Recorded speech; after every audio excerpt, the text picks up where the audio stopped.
بالکل ٹھیک ہے. اب آپ نے بات کی ہے عقل داڑھ, یہ کیا ہوتی ہے عقل داڑھ, کس عمر میں نکلتی ہے؟ مطلب کچھ لوگوں کے بہت سب کو فیل ہو رہا تھا نہیں ہماری تو عقل داڑھ نکل آئی ہے, کچھ لوگ 40s 50s میں جا کے کہہ رہے ہوتے ہیں ابھی تک نہیں نکلی. یہ اس کا کانسیپٹ تو سمجھائیں ذرا عقل داڑھ کا.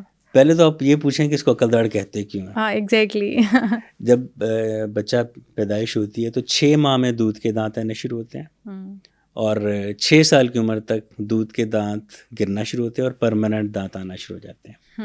12 سال کی ایج تک تمام پر دودھ کے دانت گر جاتے ہیں اور تمام دانت پرماننٹ آ جاتے ہیں 12 سے 13 سال تک. لیکن عقل داڑھ 17 سال یا اس کے بعد آنا شروع ہوتی ہے. اچھا, تو دیر سے آئی نا عقل داڑھ, باقی عقل بھی دیر سے آتی ہے, تو اس لیے اس کا نام عقل داڑھ رکھ دیا گیا. اور مزے کی بات یہ کہ ہماری بکس میں بھی اس کو وزڈم ٹوتھ کہا جاتا ہے, حالانکہ اس کا وزڈم سے کوئی تعلق نہیں ہے.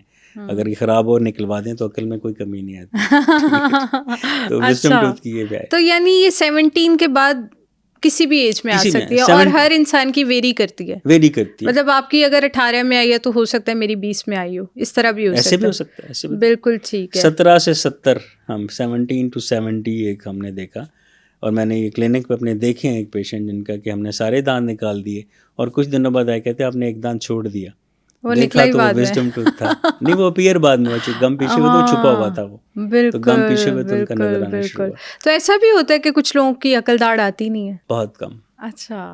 بیسیکلی یہ کیا ہے, یہ ایولیوشن کا ہی نتیجہ ہے کہ اب عقل داڑھ کا ایک بہت ایشو بن گیا. اصل میں ہم سے جو پہلے ہمارے جو 2-3 جنریشن پہلے تھیں ان میں دانتوں کا استعمال بہت زیادہ تھا.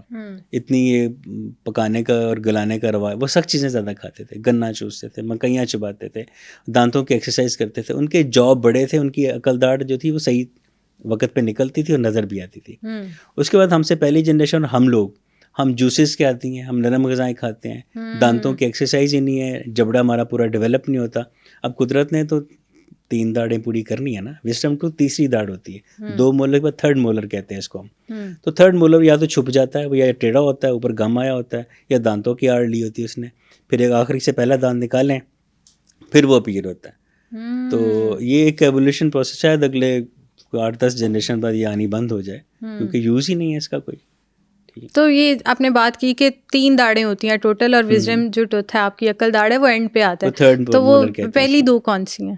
جو ہمارے پری مولرس کے بعد جو ہیں, جن سے ہم زیادہ تر کھانا وہیں سے کھاتے ہیں, ٹھیک ہے, اور آپ نوالا رکھتے ہیں تو کھانا سیدھا وہیں جاتا ہے. زبان کی موومنٹ ایسی ہے کہ پہلے 2 مولرس تک وہ زبان نوالے کو رکھتی ہے اور وہی کھانا کو چباتے ہیں. سامنے کے دانت تو وہ ہم انیشل بائٹ کے لیے یا میٹ ٹیئرنگ کے لیے ہم جو کینائن دانت ہیں, ہم یہ جب کوئی روسٹ ووسٹ یا جو ہم کوئی بوٹی کھینچتے ہیں اس سے کھینچتے ہیں, پھر وہ زبان پیچھے لے جاتی ہے, پھر مولرس اس کو دباتے ہیں, چباتے ہیں کھانا. بالکل ٹھیک ہے. اچھا اب ٹوٹل دانت ہم نے ویسے 32 ہی سنا ہوا ہے, لیکن کچھ لوگ کہتے ہیں میرے 33 ہیں, تو یہ اس میں بھی کوئی ریئلٹی ہے, اس طرح بھی ہوتا ہے؟ بالکل, یہ ایکسٹرا دانت جس کو ہم سپر نیومرری ٹوتھ کہتے ہیں, یہ بہت کم ہوتا ہے. اچھا, تو اس کا بھی کوئی خاص پرپز ہوتا ہے؟ پرپز نہیں ہوتا, اس کو نکلوا دینا چاہیے. کیوں؟ اگر کسی کو اللہ نے دیے ہی 33 ہے تو انجوائے کرنے دیں, نکالنا کیوں؟ 33 نہیں ہے, اس کی شیپ ہمیشہ اس کی ڈفرینٹ ہوگی, ایب نارمل شیپ ہوگی, نیزے کی طرح بیک ٹائپ ہوگا, کیل کی طرح ہوگا. کئی لوگوں کے سامنے کے 2 دانتوں کے بیچ میں ہوتا ہے, درمیان میں ہوتا ہے, آگے کر کے بالکل ایسے ہی وہ ہونٹ کے اوپر آ رہا ہوتا ہے. بالکل, وہ کیا کرتا ہے, ایک تو کاسمیٹکس تو خراب کرتا ہی ہے, آپ کی جو لک ہے, آپ کی جو ایک گیسچر ہے اس کو تو وہ افیکٹ کرتا ہی کرتا ہے. اس کے اندر کھانا پستا ہے, اس کو صاف کرنا آسان ایزی نہیں ہوتا. اس کے لیے برش جو مرضی کر لیں, اس کے اندر جو کھانا پستا ہے وہ یوزلی پھنسا ہی رہ جاتا ہے. پھر وہ گم بھی خراب کرتا ہے, وہ خود بھی خراب ہوتا ہے, اور وہ ہیلدی دانت جس کے ساتھ وہ نکلا ہوتا ہے اس کو بھی خراب کرتا ہے. بالکل. تو سپر نیومرری ٹوتھ یا ایکسٹرا ٹوتھ کو نکلوا دینا چاہیے. ڈاکٹر صاحب ابھی آپ نے بات کی کہ پہلے وقتوں کے جو لوگ تھے نا, ان کے دانت بڑے مضبوط ہوتے تھے, وہ سخت چیزیں کھاتے تھے. تو ہمیں آج کی جنریشن کو آپ یہ بتائیں کہ وہ ایسی کیا ایکسرسائزز کریں یا وہ اپنے کھانے میں کیا ایسا ایڈ کریں کہ ان کے دانت بھی جو ہے وہ ہیلدی بھی رہیں اور مضبوط بھی رہیں؟ سب سے پہلے تو آپ کو میں یہ بتاؤں گا کہ دانتوں کی ایکسرسائز ضروری کیوں ہے. دانت ہمارے جسم کا ایک بہت اہم حصہ ہے. آپ نے باڈی بلڈرز دیکھیں, وہ اپنے جسم کو یوز کرتے ہیں, مسلس کو, بائسیپس بنا رہے ہیں, ٹرائسیپس بنا رہے ہیں, 6 پیک بنا رہے ہیں. کیا کہ وہ اپنے مسلس کو یوز کرتے ہیں. اگر وہ یوز نہیں کریں گے, لیٹے رہیں گے یا منیمم ایفرٹ کریں گے, ان کا جسم بلڈ اپ نہیں ہوگا.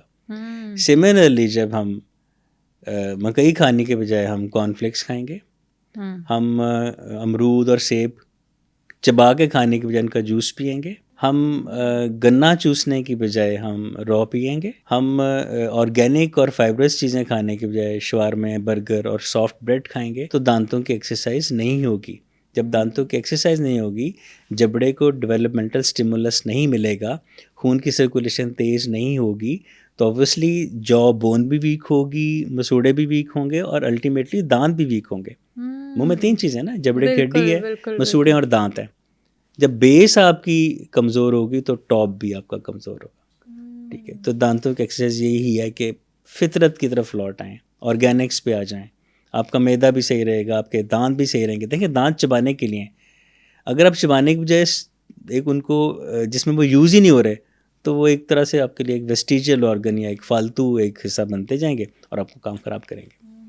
یہ مختصر سا جواب ہے ساری بات کا. ایک ویری نائس. یعنی ہمیں اپنی فوڈ آئٹمس کو بہتر کرنا پڑے گا کہ جو ہم کھا رہے ہیں جس میں ہماری دانتوں کا کام زیادہ ہو, دانتوں کی ورکنگ زیادہ ہو, ہمیں اس طرح کی ڈائٹ میں چیزیں ایڈ کرنی چاہیے, استعمال ہونا چاہیے. کوئی آپ 4 سے 5 ایسی چیزیں بتا سکتے ہیں کہ جو ہمیں ضرور کھانی چاہیے؟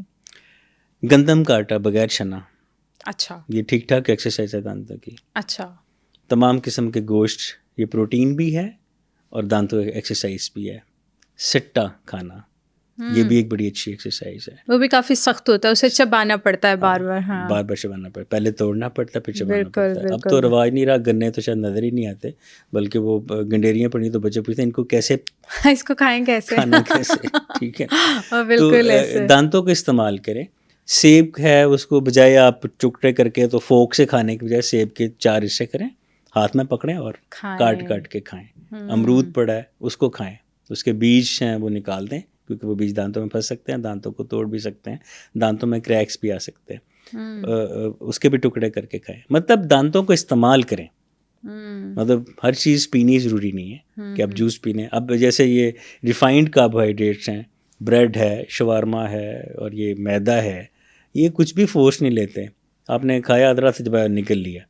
ٹھیک ہے, اس میں دانتوں کی تو ایکسرسائز ہوئی نہیں. جب دانتوں کے لیے ہم کوئی چبانے والی چیز لاتے ہیں تو ہمارے جو تھوک پیدا کرنے والے غدود ہیں, یہ تھوک مناسب مقدار میں پیدا کرتے ہیں. کھانا نرم بھی ہوتا ہے, ہمارا منہ خشک بھی نہیں ہوتا, اور کھانے کی ڈائجیشن پراپر ہوتی ہے. کیونکہ جب کھانا چبے گا اور میدے میں جائے گا تو میدا اس کو ہضم کر کے جسم کا حصہ بنائے گا.